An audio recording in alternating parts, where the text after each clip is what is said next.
ইরানের যুবরাজ প্রিন্স হযরত ওমরের হাতে ধরা পড়ে গেছে। ওমর বলল, এই যুবরাজ, তুই তো খ্রিস্টান, তুই ইসলাম কবুল কর, তাইলে তোর মুক্তি দেব। সে কয়, না, বাপদাদার ধর্ম ছাড়বো না। ওমর কয়, তাইলে আমাদেরকে জিজিয়া করে দে। কয়, সেটাও দেবো না। ওমর কয়, সন্ধি করো। কয়, ওইটাও করবো না। ওমর কয়, কি করবি? কয়, কিছুই করবো না। মেজাজ গরম দেখে ওমরের সঙ্গে কথা বলে, চোখরাঙ্গে কথা বলে। হযরত ওমর দেখলেন এটা বদরাগী, বদমেজাজি, এটা বেঁচে থাকলে ইসলামের ক্ষতি করবে। তাই হযরত ওমর বললেন, এটারে ছেড়ে দেওয়া যায় না, কল্লা নেওয়া উচিত। জল্লাদকে বললেন, এর কল্লাটা উড়িয়ে দাও। জল্লাদ তলোয়ার উঁচু করলো, এই প্রিন্সকে, খ্রিস্টান যুবরাজকে মারবে।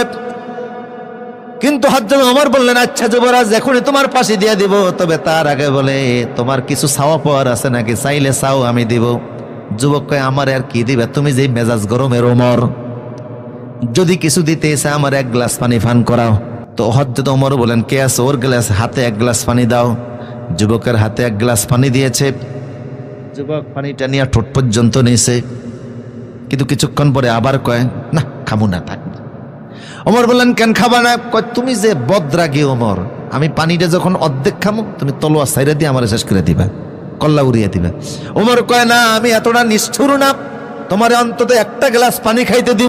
যুবক কয়, তোমার কথা বিশ্বাস হয় না। ওমর বলল, কেমনে বললে বিশ্বাস করবা? যুবক বলল, তুমি আঙ্গুল দ্বারা ইশারা করে বলো। কি বলবো? হে যুবক, এই গ্লাসের পানি পুরাটা না খাওয়ার আগে তোমারে ফাঁসি দিমু না।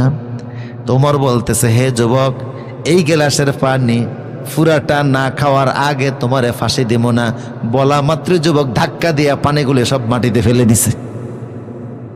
যুবক কয়, ওমর, এখন তোমার কথায় তুমি ধরা খাইছো। পানি কিন্তু আর গ্লাসে নাই, সব মাটিতে।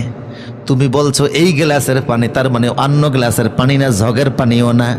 এই গ্লাসের পানি না খাওয়ার আগে আমারে ফাঁসি দিবা না।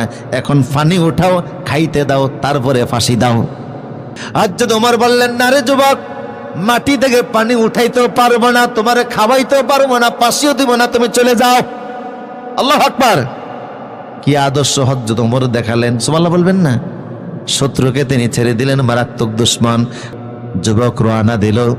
কিছু দূর যাওয়ার পরে আবার ইউটার্ন করে ওমরের কাছে এসে বলল, ওমর, এবার আমার কালেমা পড়ে মুসলমান বানিয়ে দাও। ওমর বলল, যুবক, তলোয়ারের ভয় দেখালাম, ইসলাম কবুল করো নাই, এখন স্বেচ্ছায় এসে মুসলমান হতে চাও কেন? যুবক বলল, ওমর, তোমার তলোয়ারের ভয় আমার ঘাড় নোয়াতে পারে নাই, তোমার আদর্শ আমার ঘাট থেকে নোয়ে দিয়েছে।